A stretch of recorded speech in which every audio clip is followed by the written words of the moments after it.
personally, I get really hyped about this sort of thing. So I'm gonna do a little bit more reading now. So I am going to go ahead and flip to a new page and just start reading for you, okay? Feel free to close your eyes during this. I may ask you to look at some photos. You only have to if you want to, okay? Let's see, what is a good concept? I don't want to be too religious with this. Personally, I'm not too religious, but alright, let's do a little bit about angels.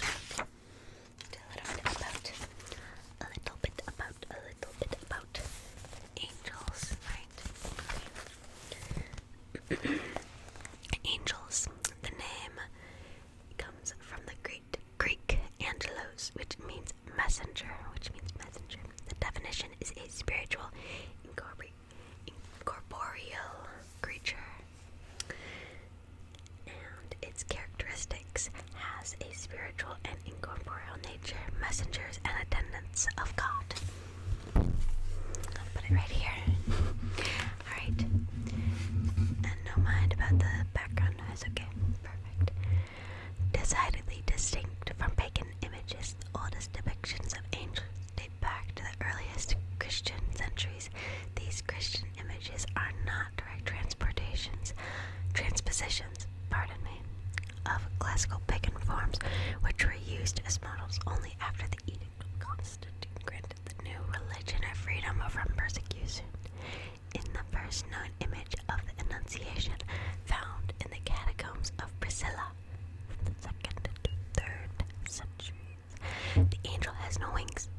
Other early images of divine envoys probably had similar traits to distinguish them from the pagan repertory. I'm so bad, I'm sorry. And to be faithful to the Bible, which speaks of angels who resemble men. The angels wear Christian garments with the pallium over a tunic. To differentiate them from pagan figures, they do not wear the chiton of the winged victories, nor are they naked. They're not naked. No. They're not naked. In later centuries, they may wear the attire of court dignitaries or liturgical vestments, such as stoles or dalmatics. At a certain point in history of art, angels with wings made their appearance, implying the concept of God's heralds and the flying creatures.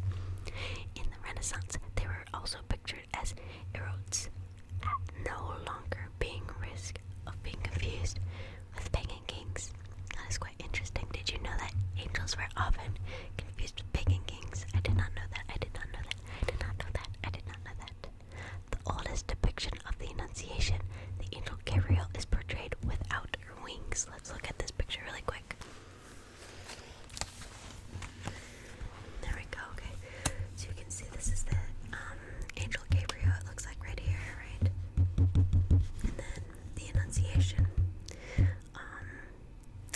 should know this.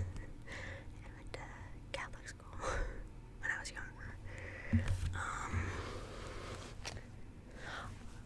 It's one with, oh my gosh, it's with Mary. So that's when the angel Gabriel came down to Mary and was like, hey, excuse me, madam, you're going to have the child. So yeah, that's quite interesting that he was portrayed without wings. And even more interestingly, in the Bible, Gabriel wasn't really described like this, I don't believe. Because, angels are technically able to take any form that they so choose because they are angels. But interestingly, interestingly, in art, they're always shown as humans. Or typically always shown as humans, I'd say. Just looking at some more of those beautiful pictures. See, just a lot of different angel depictions. You see some with very human expressions right here. Human expressions, and then over here, them all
small child. So if you ever see those little like small angel children with wings, those are probably cherubs. Although references to the cherubim are found in the early books of the Bible, descriptions of these angels are not easy because it differs considerably from the later version of Ezekiel. In fact, in Exodus, the statues of the cherubim that the Israelites built for the ark recall the images of griffin-like guardian angels from Mesopotamia. Yet, we do not find similar description of the cherub in the expulsion from paradise or in the later version of Ezekiel, who saw human-like figures with 4 wings and 4 faces, and even glimpsed an arm under their wing and a sparkling wheel next to each one.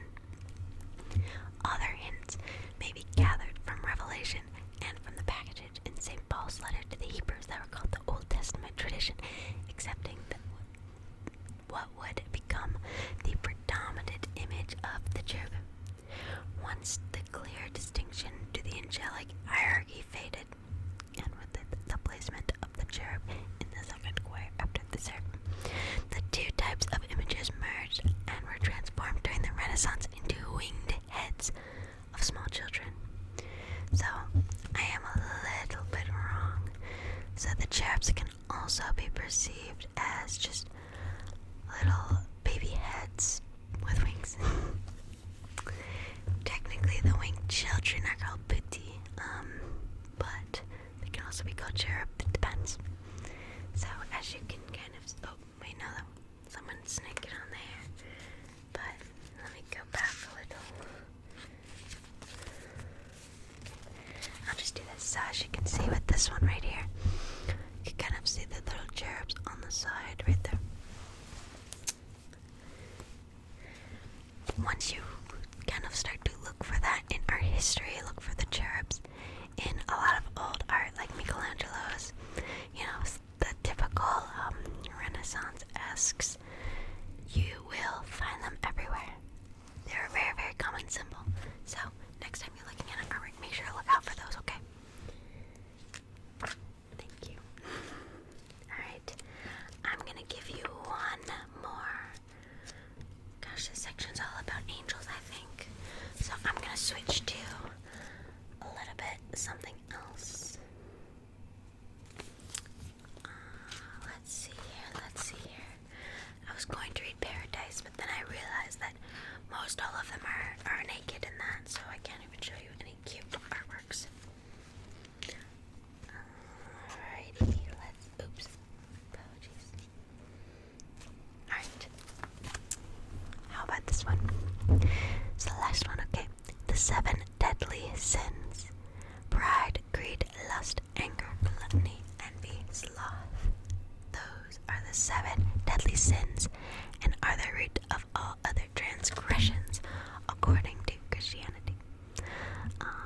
And oftentimes they are portrayed in art, especially in churches, to kind of scare people a little bit, especially a little bit in older times. Alright, goodness. The definition of the 7 deadly sins took final form in the Middle Ages, thanks primarily to John Cassianus, a monk active in the late 4th and early 5th centuries, and to Gregory the Great in 6th century. Wow, quite old, isn't it? Alright, the probable point of departure is in the first letter of John, who was probably mindful of the Genesis narrative when he wrote, "For all that is in the world, the lust of the flesh and the lust of the eyes and the pride of life is not of the Father, but of this world." That's from the King James Bible. Of course, everything is like from there. Lust was identified as a consequence of original sin, and the term signifies an inordinate covetousness and love to self. Based on this doctrine, 7 sins were singled out as being deadly or capital, since they were considered the root of all the sins to which humans could fall prey. Whoa, scary, scary. From coveting the flesh came carnal lust and impertinence. From the coveting of eyes, greed. From the coveting of spirit, which John called the pride of life, came conceit, sloth, envy, and anger,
artist depicts all of the 7 deadly sins. Do you see them? Do you see all of them? Something very scary. So, kind of reaffirms a lot of those beliefs at the time. And I've always found this just completely fascinating. I'm very interested in many different religions, and especially how it relates to the art of the time, because the art of the time reflects the culture of the time in many, many different places. And not only in Christianity, but, in